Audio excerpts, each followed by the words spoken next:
আজকের গল্প তৃতীয় কন্যা। আমি টিয়া, আমার বাবা ও মায়ের তৃতীয় কন্যা। মানে বুঝতেই পারছেন যে ছেলে হবার আশায় আমার জন্ম হয়েছিল, কিন্তু আমি বাবা ও মায়ের সে আশা পূরণ করতে ব্যর্থ হই। আমার বড় দুই দিদি প্রিয়া ও রিয়া, আমার থেকে বড়দি প্রায় 8 বছরের বড়। ছোট দিদি রিয়া আমার থেকে 6 বছরের বড়।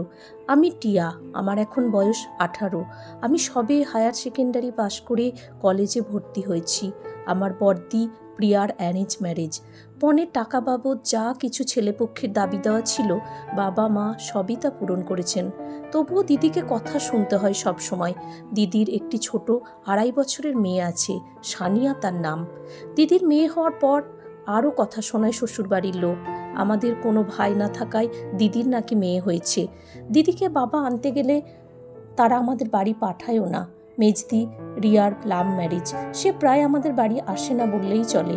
আমাদের বাড়িতে বাবা সব সময় আমার মাকে কথা শোনায়, তার নাকি একটা ছেলে হলে সব সমস্যার সমাধান হয়ে যেত। সত্যিই কি তাই? এই সমাজ ব্যবস্থায় কেন এমন হয়? যাদের ছেলে আছে তারা বাবা মাকে বৃদ্ধ বয়সে দেখেই না, আর যাদের বাবা মায়ের কন্যা সন্তান আছে 1, 2 বা তার অধিক, তাদের কেবল মনে হয় যদি তাদের একটা ছেলে সন্তান থাকতো তাহলে তারা বৃদ্ধ বয়সে আরাম আয়াসে থাকতে পারত। আমার বাড়িতে আমার মাকে কোনোদিন বলতে শুনিনি, কিন্তু বাবা প্রায়ই বাড়িতে বলেন যদি আমার একটা ছেলে থাকতো আমার কত ভালো হতো। আমি টিয়া, তাই ঠিক করেছি আমি আমার বাবা মাকে সারা জীবন দেখব। আমার বাবার ছেলে না হওয়ার আক্ষেপ তো আমি মেটাতে পারবো না, কারণ তা আমার হাতে নেই। কিন্তু আমি যা পারবো তা হলো আমি পড়াশোনা করে আমি একটা চাকরি করব এবং আমার বাবা ও মাকে দেখাশোনা করব এবং বৃদ্ধ বয়সে বাবা মাকে আরামে আয়াসে রাখব।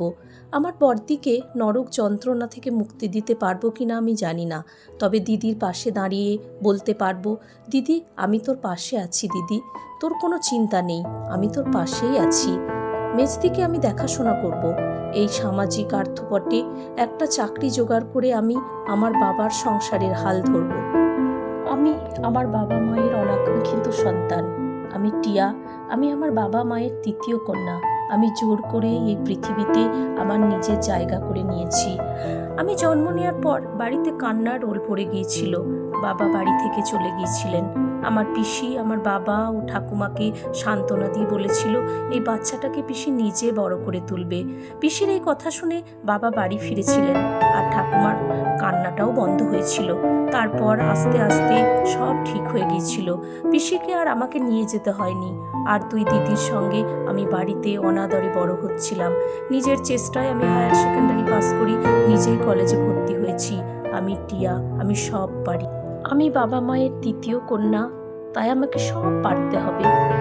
আমাকে ডানা মেলেই আকাশে উঠতে হবে, উড়তেই হবে নিজের স্বাধীনতার আকাশে। আমার নির্মল আকাশে আমি অনেককে জায়গা দেব, অনেককে। এখানেই গল্পটি শেষ হলো।